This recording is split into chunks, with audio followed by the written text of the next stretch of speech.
Les sources, les origines de la drogue, on parlait notamment de la Colombie, on va le voir maintenant. La Colombie, c'est en matière de drogue 80% de l'approvisionnement du marché des États-Unis et ça représente 6 milliards de dollars. Ce sont aussi des morts, des blessés, tant l'enjeu est fort. Je vous cite, un ministre de la Justice, 30 juges, 120 policiers ont été tués ces dernières années en Colombie, victimes de la guerre contre des trafiquants qui ont pignon sur rue. Reportage Marie-Monique Robin et Jean-Claude Bartol.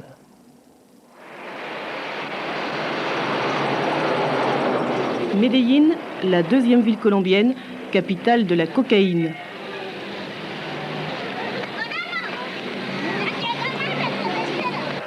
Un matin, une vingtaine de policiers prennent d'assaut ce quartier. Ils cherchent Roberto, un petit trafiquant de cocaïne et de bazuco, la sous-drogue du pauvre. Ils encerclent la maison. La fusillade éclate. Bilan, 2 morts. Un agent et Roberto, abattus quelques heures plus tard. Dans ce quartier pauvre de la ville, c'est le drame. Les habitants pleurent Roberto. Il était sympa, et puis il trafiquait parce qu'il n'avait pas le choix. Je ne pense pas qu'il était un grand trafiquant. Pour cela, il lui aurait fallu plus de moyens. Il le faisait pour survivre? C'est ça, il le faisait surtout pour survivre. Il ne possédait pas grand-chose, tout juste une petite maison. Il y a beaucoup de gens qui font un petit trafic pour survivre. Oui, il y a beaucoup de gens qui le font pour ça, pour survivre. Oui, beaucoup. Selon les Nations Unies, un Colombien sur 3 ne dispose même pas du minimum vital. Une réalité qui fait l'affaire des 5 gros bonnets de la cocaïne. Pablo Escobar, Carlos Leder et les 3 fils Ochoa. Ils fondent en 1974 ce qu'on appelle aujourd'hui le cartel de Medellín. Leur objectif, exporter la cocaïne. Pour cela, il faut de la main-d'œuvre. Ils la recrutent parmi les classes défavorisées. Depuis, le cartel de Medellín produit 60 tonnes de drogue par an. Une entreprise illégale où trempent des milliers de Colombiens, souvent parce qu'ils n'ont pas d'alternative. Aux portes de l'Amazonie, la région du Guaviare, premier maillon de cette chaîne infernale. Tout commence il y a environ 20 ans, lorsque le gouvernement encourage les paysans sans terre à venir défricher cette région inculte. Les colons cultivent du maïs et du riz, mais très vite rien ne va plus. En l'absence de routes et de marchés, impossible de vendre les produits. C'est la misère. C'est alors que débarquent en 1978 d'étranges personnages. Les trafiquants de coke sont arrivés avec des valises pleines de billets de 200 pesos à offrir. À l'époque, la caisse agricole prêtait au plus 3000 pesos. Mais le trafiquant, lui, prêtait jusqu'à 50 000 pesos. Que pouvait faire le colon qui mourait de faim? Soit il prenait l'argent, ou il laissait mourir sa femme et ses enfants. Il était obligé de prendre l'argent.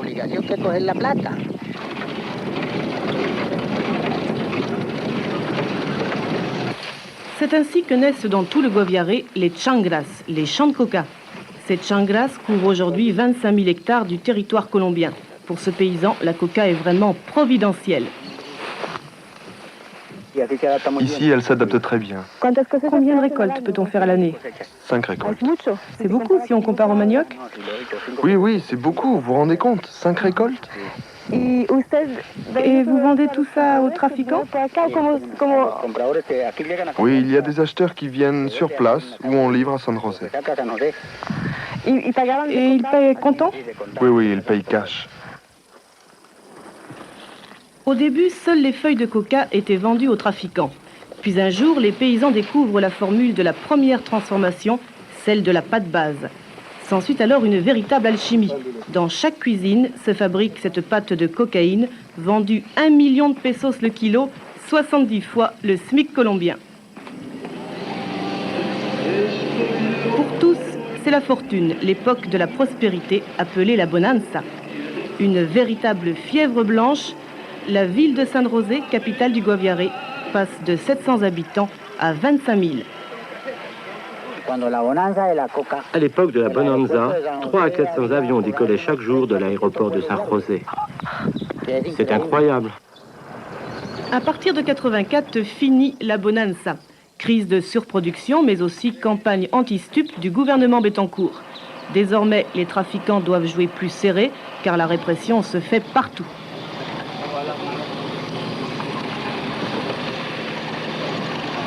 Mais la coca est toujours là. L'action devrait être double. D'une part, la répression que nous menons, nous, anti-stup, dans tout le pays. D'autre part, des programmes menés par le ministère de l'Agriculture en vue de trouver des substituts à la coca, comme le cacao, le maïs ou le manioc. Bref, d'autres produits pour la remplacer. Et oui, la pâte base produite dans le Guaviare continue de s'envoler vers les laboratoires clandestins où elle subit une deuxième transformation, celle de la cristallisation. La poudre est alors distribuée par une foule de petits trafiquants, comme ici à Bogota. J'aimerais devenir un vrai mafieux. Et pourquoi? Eh bien, pour l'oseille. Le seul intérêt, c'est le fric. Il n'y a pas d'autre manière de gagner de l'argent dans ce pays? Si, en travaillant, mais moi, j'aime pas travailler. Voici la vitrine de l'argent de la coke, le quartier du Poblado situé à Medellín. C'est dans cet édifice, dynamité en janvier dernier, qu'habitait Pablo Escobar. Service secret colombien ou américain, mystère. Les mafieux, en tout cas, ont très bonne réputation. Pour la population, ce ne sont pas des délinquants? Non, non. Pour le gouvernement, si. Mais pour nous, non. Ces gens apportent beaucoup à la ville, parce qu'ils ont plein d'argent, qu'ils investissent dans la ville. Alors vous les appuyez? D'une certaine manière, oui. Ils ont un sens économique. Oui, dans l'intérêt économique de la ville. En 87, la croissance de la Colombie a été de 5%. Un résultat qui ne peut s'expliquer uniquement par les activités légales du pays. Derrière, il y aurait les revenus de la coke, estimés à 5 milliards de dollars, 2 fois ceux du café. Une montagne de narcodollars blanchis entre autres par des investissements qui irriguent toute l'économie. La situation est inextricable. Un puissant levier économique qui s'appuie sur tout un réseau de complicité. Voilà ce que dénonce depuis des années le journal El Espectador. Résultat, son directeur a été abattu en 86 par la mafia. Aujourd'hui, son fils a repris le flambeau.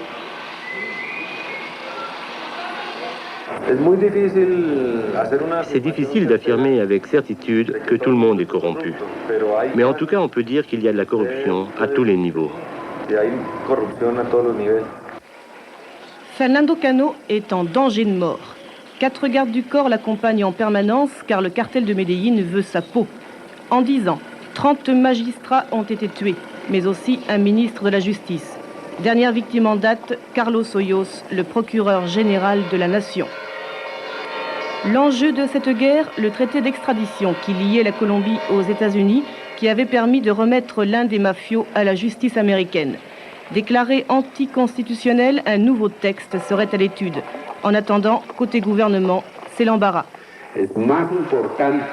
Il est plus important de combattre la consommation de la drogue dans les pays occidentaux que de combattre les trafiquants d'Amérique latine.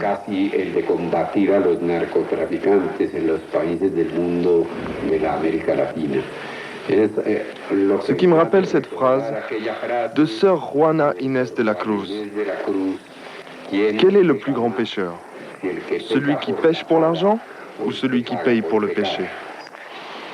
Une manière en tout cas de reconnaître son impuissance face à des mafios dont on dit déjà qu'ils seront les interlocuteurs obligés du gouvernement colombien. Pour cette drogue venue de Colombie, l'un des débouchés, c'est l'Espagne. L'Espagne où la